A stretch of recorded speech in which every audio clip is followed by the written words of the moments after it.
প্রিয়তম বন্ধু, আসসালামু আলাইকুম। আশা করি তুমি ভালো আছো। আজ তোমাকে একটি জরুরি বিষয় জানাতে চাই। আমাদের চারপাশে এখন ডেঙ্গু জ্বরের প্রকোপ বেড়ে গেছে। এই রোগটি এডিস মশার মাধ্যমে ছড়ায়, তাই আমাদের সবাইকে সচেতন হওয়া জরুরি। বাদিকে হেলানো আতশকাচ ডেঙ্গু জ্বরের লক্ষণ। হঠাৎ উচ্চ জ্বর, মাথা ও চোখের পেছনে তীব্র ব্যথা, শরীরে ব্যথা, বিশেষ করে পেশি ও হাড়ে, বমি বমি ভাব বা বমি, ত্বকে লালচে দাগ বা র্যাশ, দুর্বলতা, সাদা চেক মার্ক বোতাম করণীয়। বাড়ির আশেপাশে কোথাও পানি জমতে দেবে না। ফুলের টব, ডাবের খোসা, প্লাস্টিকের পাত্র ইত্যাদি পরিষ্কার রাখবে। মশারি ব্যবহার করবে। শরীর ঢেকে রাখবে এমন পোশাক পরবে। টেস্ট টিউব ডেঙ্গু হলে যে পরীক্ষা করতে হয়: 1. CBC complete blood count, platelet ও হিমাটোক্রিট জানার জন্য। 2. ডেঙ্গি এনএসঅ্যাক অ্যান্টিজেন, প্রথম 5 দিনে ডেঙ্গু শনাক্ত করতে। 3.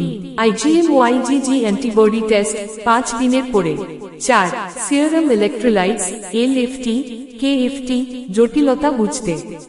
বড়ি ডেঙ্গু হলে যেসব ওষুধ খাওয়া উচিত: প্যারাসিটামল, জ্বর ও ব্যথার জন্য; আইবাপ্রোফেন, অ্যাসপিরিন, ডাইক্লোফেনাক একেবারেই খাওয়া যাবে না। ওআরএস ও ডাবের পানি, শরীরের পানিশূন্যতা দূর করতে। পানি, ফলের জুস প্রচুর পরিমাণে খাবে। ডাক্তারের পরামর্শ অনুযায়ী স্যালাইন প্রয়োজনে। সতর্ক ডাক্তারের কাছে যাবার সময়: প্লাটিলেট 50,000 এর নিচে নামলে, শরীরে রক্তক্ষরণ শুরু হলে, শ্বাসকষ্ট, তীব্র পেট ব্যথা, অজ্ঞান হওয়ার মতো অবস্থা হলে, পুলিশের গাড়ির আলো যা করা যাবে না। নিজে নিজে অ্যান্টিবায়োটিক খাবে না। শক্তিশালী ব্যথার ওষুধ খাবে না। ডাক্তারের পরামর্শ ছাড়া স্যালাইন নেবে না।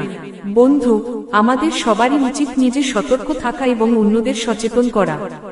এই মশা নিয়ন্ত্রণ করলে এবং সতর্ক থাকলে আমরা সহজেই ডেঙ্গু থেকে রক্ষা পেতে পারব। আশা করি তুমি তোমার পরিবার ও প্রতিবেশীদের এই বিষয়গুলো জানাবে। সব সময় সুস্থ থেকো এবং অন্যদের সুস্থ রাখতে চেষ্টা করো। তোমার প্রিয় বন্ধু।